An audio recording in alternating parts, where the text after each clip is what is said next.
Ever handed back the keys to something thinking, phew, done with that, only to get a surprise in the mail months down the line? Like, imagine returning a new car, maybe the lease is up or something. You walk away feeling relieved, and then, bam, a bill lands on your doormat for money you definitely weren't expecting to pay. Yeah, that kind of shock. It happens. And well, that sort of situation, that financial curveball, is exactly what we're diving into today. Right. We're looking at a really interesting legal case, this one from Thailand. That's it. It's a Supreme Court judgment, actually. And it gives us a super detailed look at car leases, specifically hire purchase agreements, and what happens if you can't make the payments anymore and the car goes back. Exactly. So this ruling is our main source today, and honestly, it's packed with insights that might genuinely surprise you, especially if you've ever leased a car, or maybe you're thinking about it, or even if you're just curious about how contracts work, consumer rights, that sort of thing. We're going to try and cut through the legal jargon and just pull out the stuff you really need to know. Okay, so let's set the scene a bit. You've got the leasing company, or the plaintiff, the ones bringing the case. Okay. Then there's defendant one, that's the person who leased the car. Got it. And there was also a defendant two who was the guarantor on the lease, sort of a backup, financially speaking. Okay, makes sense. So the specifics of the deal. Yeah. What was it? Right, so the agreement was for a vehicle price tag just shy of 1.6 million Thai baht. Defendant one agreed to pay it off over 72 months, so 6 years. The payments were about 22,204 baht each month. And this kicked off when? It started back in January 2019. Okay. And things went okay for a while. Yeah, for about a year and a half, roughly. Defendant one made 18 payments. 18 payments. Okay, so that adds up almost 400,000 baht paid in total. That's right, 399,672 baht, to be precise. But then, starting in July 2020, the payments just stopped. Okay. And obviously the leasing company noticed. What happened next? Did they just take the car back? Well, yeah. When payments stop on a hire purchase like this, the company has options. They could try to negotiate, maybe rearrange payments, but often repossession is the next step to get the asset back. And that's what they did. That's what they did. In September 2020, they repossessed the vehicle. Okay. So they have the car back. Now what? Try and sell it. Exactly. They put it up for auction. And did they get a decent price? They sold it for 830,000 baht. Okay, 830,000. But I'm guessing that wasn't enough to cover what they felt was still owed from the original agreement. Not even close in their view. There was still a big gap. Right. So this gap, they called it the deficiency amount? That's the term they used. And they calculated it as being just over 409,000 baht. Wow. Okay, so they sued defendant one and presumably the guarantor defendant two for that amount, plus interest, I bet. You got it. They sued for the 409,216 baht plus interest. And this is where things get, well, legally interesting. Okay, let's follow the trail. It went to court, right? Yep. First, the first court. Then it went up to the Court of Appeal. And what did the lower court say? Did the leasing company win initially? They did, actually. Both lower courts ruled that the leasing company was owed something. The amounts varied a bit, and how they handled the guarantor's liability was slightly different in each ruling. But yeah, the plaintiff got awarded some money. So initial wins for the leasing company. But the story doesn't end there, obviously. It went higher. It went all the way to the top. The Supreme Court of Thailand. And what was the big question they had to tackle? The absolute core issue was, could the leasing company legally claim this deficiency amount after they'd already taken the car back and sold it? Right. Because they already got the car, sold it, got some money back. Yeah. Can they still chase the rest based on the original contract? Precisely. And the Supreme Court's answer hinged on a really key legal concept. They called it implied consent to terminate. Implied consent to terminate. Okay, that sounds important. Break that down for us. What does that mean in, like, normal English? Sure. So the court looked at how everyone acted. The company took the car back, and defendant one, the person leasing it, didn't fight it, didn't object, didn't say, hey, wait, that's my car. Right. They just let it happen. Exactly. And the court basically said, well, the fact that the company took it and the lessee didn't object, it suggests that both sides, through their actions, were kind of agreeing that the original deal, the hire purchase agreement, was over. I see. It wasn't written down like, let's terminate, but their actions implied they both considered it finished. That's the idea.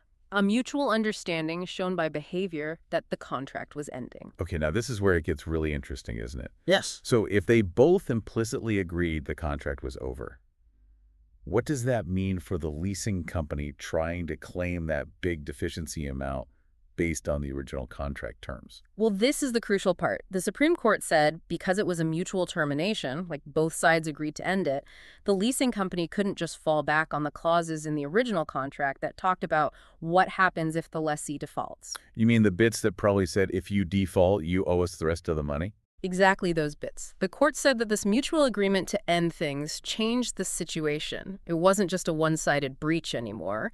So those default clauses from the original agreement couldn't be used to claim the deficiency. Wow. Okay, that is a huge aha moment. So in Thailand, in this kind of situation, just giving the car back, if it's done without objection, isn't automatically seen as you breaking the contract and owing everything. It's potentially viewed as both sides agreeing to just stop. That's a good way to put it. It's seen as a mutual parting of ways regarding the contract itself. Okay, so if the original contract clauses about default don't apply, what does apply? How do you figure out who owes what? Good question. Since Thai law didn't have a specific section saying, here's what happens in an implied consent termination of a hire purchase, the Supreme Court had to look for a general legal principle. And what did they find? They looked at Section 391 of the Thai Civil and Commercial Code. Now, Section 391 is like a general rule for when any kind of contract ends. It basically says, when a contract is terminated, both parties should try to return to the position they were in before the contract even started. It's sometimes called returning to the status quo ante. Right, put everything back the way it was. The court applied this general principle because there wasn't a more specific rule for this exact car repossession scenario. Okay, I can see the logic. Contract's over, reset things. Hmm. But with the car, how does that work? The leasing company gets the car back, sure, but it's not a brand new car anymore, is it? It's been used. And that's the snag. You hit the nail on the head. The Supreme Court totally acknowledged this. Just giving the car back doesn't put the leasing company back where they started because the car has lost value. It's got wear and tear, mileage. Depreciation. Exactly. The concept of depreciation, or kantan in Thai became really important here. So even though the court said the leasing company couldn't claim the full deficiency based on the old contract, they did say the lessee still owed something for using up the car's value. Precisely. The court ruled that defendant one did have to compensate the leasing company for that loss in value, for the depreciation that happened while they had the car. Okay, that's another really key takeaway then. You might avoid the big remaining balance claim, but you're still on the hook for the value the car lost while you drove it. Absolutely. It's about compensating for the actual reduction in the asset's worth during the period of use. So how did they figure that out? Calculating depreciation seems tricky. What did they look at? Yeah, it's not just pulling a number out of thin air.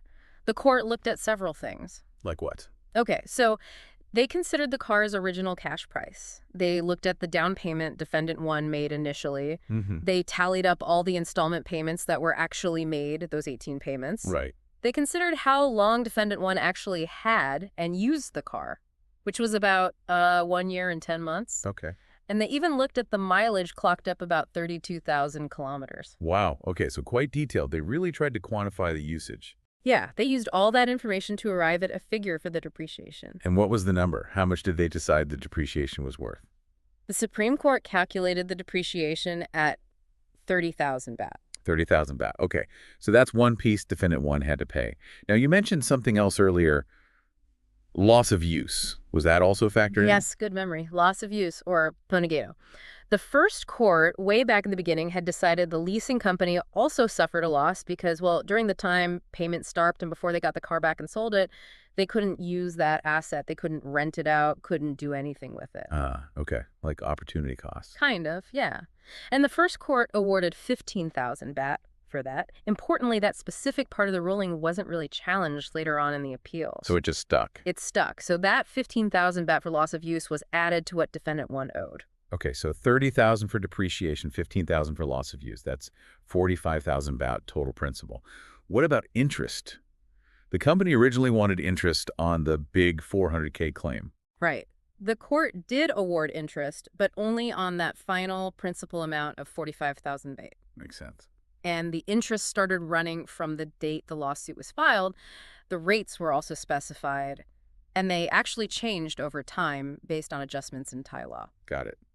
Now, what about the guarantor? Defendant 2, where did they end up in all this? Did they have to pay the $45,000 too? Another really important point about guarantees. The outcome for Defendant 2 was different. How so? It turns out the leasing company waited too long to officially tell the guarantor about the default.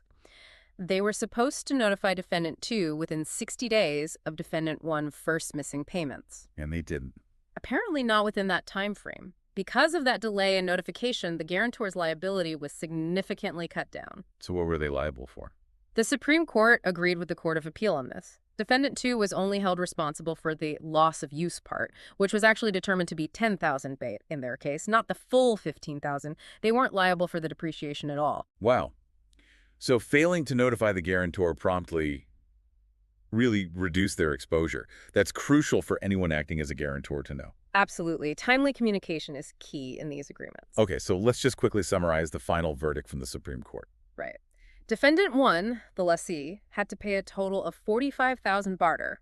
That's the $30K depreciation plus the $15K loss of use, plus interest on that amount. Oh. Defendant 2, the guarantor, was only liable for $10,000 barter, covering part of the loss of use because of the late notification. And the leasing company's original claim for over $400,000 baht. Rejected. They didn't get that deficiency amount they were initially chasing. So quite a different outcome than what the leasing company probably expected when they filed the lawsuit. Definitely. It really clarifies the financial implications in Thailand when a lease ends this way through that kind of implied mutual consent. Okay, so pulling this all together for you, the listener, the really big takeaway from this Thai legal deep dive is, if you're in Thailand and you hit financial difficulties with a car lease and you end up returning the vehicle, if it happens without objection, the law might see it as a mutual agreement to end the deal. And that's important because it could mean the leasing company can't just automatically demand the entire outstanding balance based on the original contract's default clauses. But,